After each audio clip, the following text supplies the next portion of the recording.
You want to improve your English without it feeling like school? You're in the right place. These stories are like language learning in disguise, fun, chill, and packed with useful English you'll actually hear in real life. So if you're into learning by listening and enjoying the ride, make sure to hit that like button, subscribe, and turn on the bell so you don't miss a single story. Today's story is about a guy, a giant parade, and one little misunderstanding in Mexico City that turned into something unforgettable. It started with music, loud music. He had just stepped out of his hotel in Mexico City. The sky was bright, the streets already alive. He was planning to take a simple walk. Nothing fancy. Just explore a little, grab some tacos, maybe find a park to sit and people watch. But then he heard it. Drums, horns, cheers, coming from somewhere nearby. He turned a corner and saw a street lined with people. Children on their parents' shoulders. Vendors with balloons. Police standing calmly on the sidelines. Everyone was waiting for something. And then boom.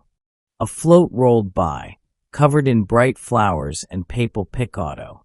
A group of dancers followed behind it, all in colorful costumes, spinning and waving. Giant puppets swayed above the crowd. Trumpets blasted joyful notes. Confetti floated in the air. He smiled. It was a parade. A real, full-on local parade. He stood with the crowd, watching. Then he stepped forward for a better view. Then just a little further. He kept walking, camera in hand, recording everything, the dancers, the faces, the decorations. He was in the moment, caught up in the rhythm, the sounds, the movement. What he didn't realize.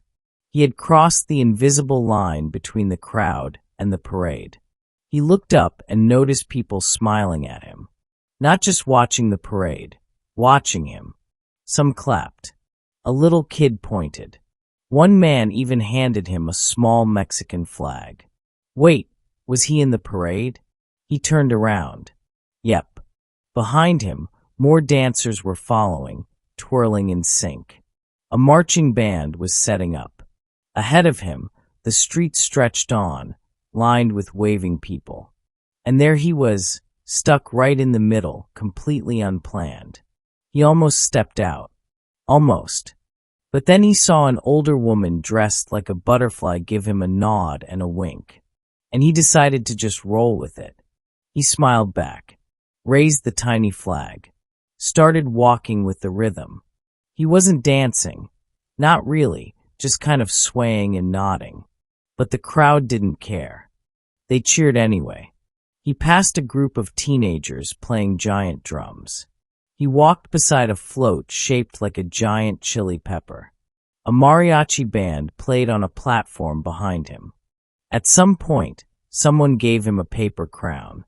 Someone else handed him a handful of rose petals to toss. He didn't understand everything that was happening. Not the announcements on the speakers, not the fast Spanish flying through the air, but he felt it. The joy, the celebration, the sense of being part of something, even just by accident. The parade moved slowly through the city streets. Shadows shifted. The sky warmed. He lost track of time. Finally, the route turned into a wide plaza. The floats came to a stop. People cheered one last time. Dancers hugged. Musicians wiped sweat from their brows. And he, still wearing the paper crown, stood there grinning. He stepped off the parade path and found a bench nearby. A woman selling agua fresca smiled at him like she'd seen the whole thing.